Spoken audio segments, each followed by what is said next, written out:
Potensi pertumbuhan XL Axiata masih sangat besar sejalan dengan prospektifnya bisnis perseroan. Kita akan membahas prospek bisnis dan saham PT XL Axiata Tbk bersama Head of Investment Reswara Gian Investa Kiswoyo Adijo. Mas Kiswoyo, bagaimana Anda melihat kinerja XL hingga kuartal ketiga ini? Ya, kalau saya lihat memang kinerjanya sedikit lebih baik.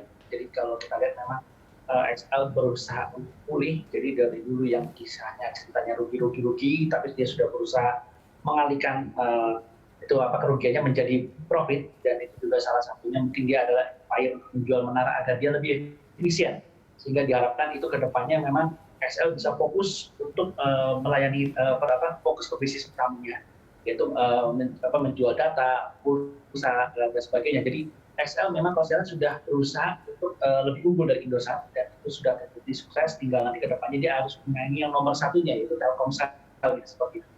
Oke, Mas Kiswoyo, ini agak menarik sebetulnya. Kita bicara tentang satu perusahaan telekomunikasi, tapi dia justru menjual menara-menaranya. Ini bagaimana Anda melihat ini?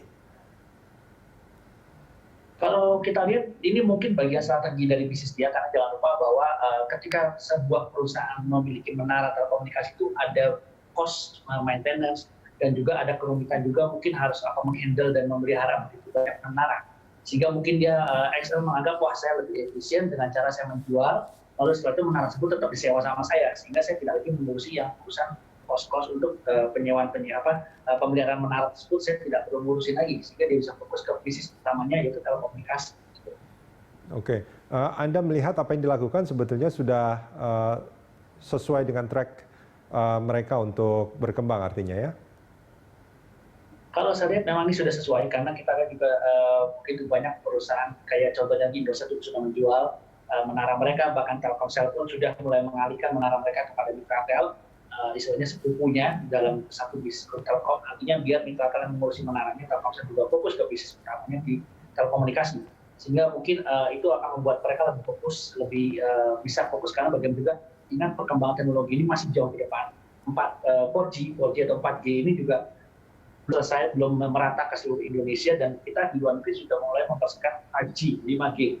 Sehingga ini membutuhkan fokus lebih tinggi lagi, sehingga yaitu saya pikir mereka semua perusahaan telekomunikasi mulai fokus, sudah kita fokus ke bisnis telekomunikasi utama kita, yang menara pemeliharaannya serahkan saja kepada perusahaan lain, kepada pihak lain.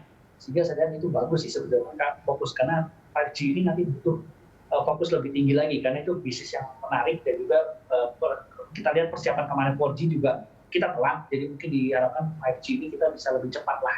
Oke. Mas Kiswoyo, ini kalau kita bicara bisnisnya XL, ini kan nampaknya memang ada semacam shifting ya. Kalau dulu memang kita bicara soal telepon dan juga mungkin SMS, dan ini kan sudah banyak juga ditinggalkan semenjak data itu menjadi sangat dibutuhkan. Nah, sebetulnya kalau melihat perubahan kebutuhan konsumen terhadap produk telekomunikasi ini, apakah XL sudah melakukan strategi yang tepat untuk itu? Kalau saya lihat XL sudah tepat, karena jujur kalau dari segi harga memang Telkomsel paling mahal. Dari segi penjualan kan saat ini kita utamanya data nih. Lagi-lagi kita butuh ada IG lah, Facebook lah, apa itu kan YouTuber itu kan butuhnya data, kuota data. Nah, untuk hal seperti ini memang XL sudah jauh lebih baik. Jadi saya lihat mereka sudah mempersiapkan dirinya, bahkan saya lihat di beberapa titik memang XL sudah lebih baik daripada Telkomsel. Memang XL ada kelemahannya, jaringannya tidak sebesar Telkomsel, karena itu XL hanya mengincar jalur-jalur gemuk, artinya di mana posisi populasi padat, disitulah dia mau masuk, yaitu mungkin salah satu pertimbangan bisnis dia lebih efisien, karena kalau dia sampai menggelar jaringan lagi harus masuk ke desa-desa yang populasinya kecil, mungkin belum tentu BEP atau BEP-nya lama sekali, sehingga mungkin dia lebih fokus yang sudah ada lalu diperkuat. Apalagi jangan lupa ketika nanti kita beralih ke 5G, ini kita butuh jaringan yang lebih rapat lagi. Jadi teknologi 3G itu BTS-nya sedikit nggak masalah. Ketika 4G, itu BTS-nya butuh lebih banyak, karena jangkauannya jauh lebih pendek.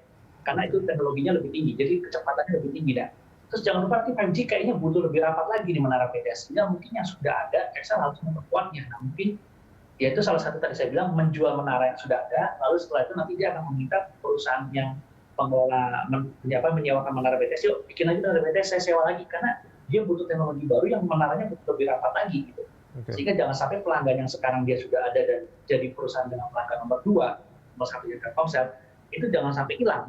Karena ini dia sudah meraihnya dengan susah payah ya. Karena saya lihat dia dulu sempat di bawah Indosat, tapi sekarang dia sudah unggul di atas Indosat dan dia harus dipertahankan. Oke, ini kalau saya tidak salah apa yang dilakukan sama XL sekarang itu bukan hanya menjual data, tapi juga kerjasama dengan pihak tertentu untuk menghasilkan produk baru, misalkan soal cloud misalkan. Itu juga dilakukan, dan kalau saya tidak salah juga mereka bekerja sama dengan e-commerce misalkan.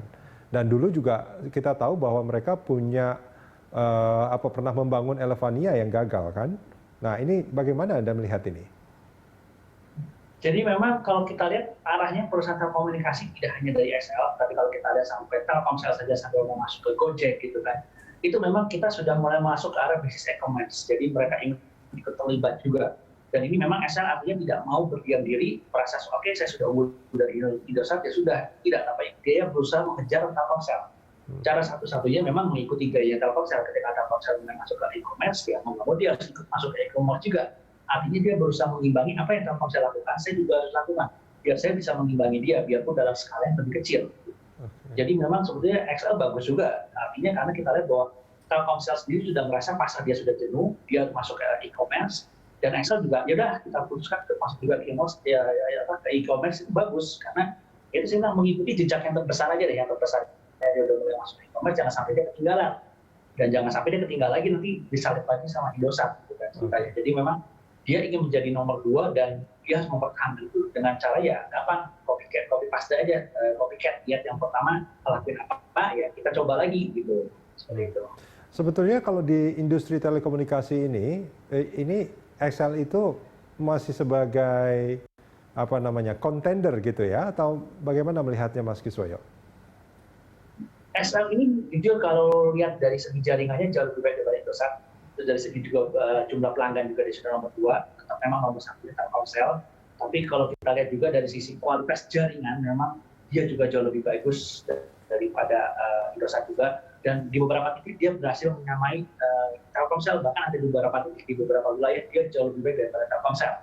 Jadi saya bilang ini XL ini peluangnya besar, sangat besar sekali untuk tumbuh terus. Jadi artinya memang yang perlu dilakukan adalah dia harus memaintain ini pelanggannya sudah nomor 2 jangan sampai hilang. Terus orang-orang sudah mulai percaya XL, karena saya salah satu handphone saya juga pakai nomor XL, saya juga merasakan bagaimana di beberapa titik itu ya saya lihat, ini jauh lebih baik daripada Telkomsel. Jadi itu adalah alternatif dari orang-orang. Apalagi kita tahu bahwa zaman sekarang orang bukan punya 1 handphone, punya 2 handphone. Dan biasanya mereka akan mencari alternatif operator yang kedua. Seperti saya sudah punya Telkomsel, saya akan mencari yang nomor 2. Ternyata saya menganggap XL lebih baik daripada Indosat. Nah itu adalah menarik banget bagi XL karena juga untuk menjadi nomor 2 tetap bisa dia bertahan dan dia harus fight jangan sampai kehilangan posisi nomor 2 itu. Oke, ini Mas Kiswoyo mengendorse XL ini. Oke, kita akan lanjutkan ini di segmen berikut nanti Mas Kiswoyo. Pemirsa jangan kemana-mana, Corporate Action masih akan kembali.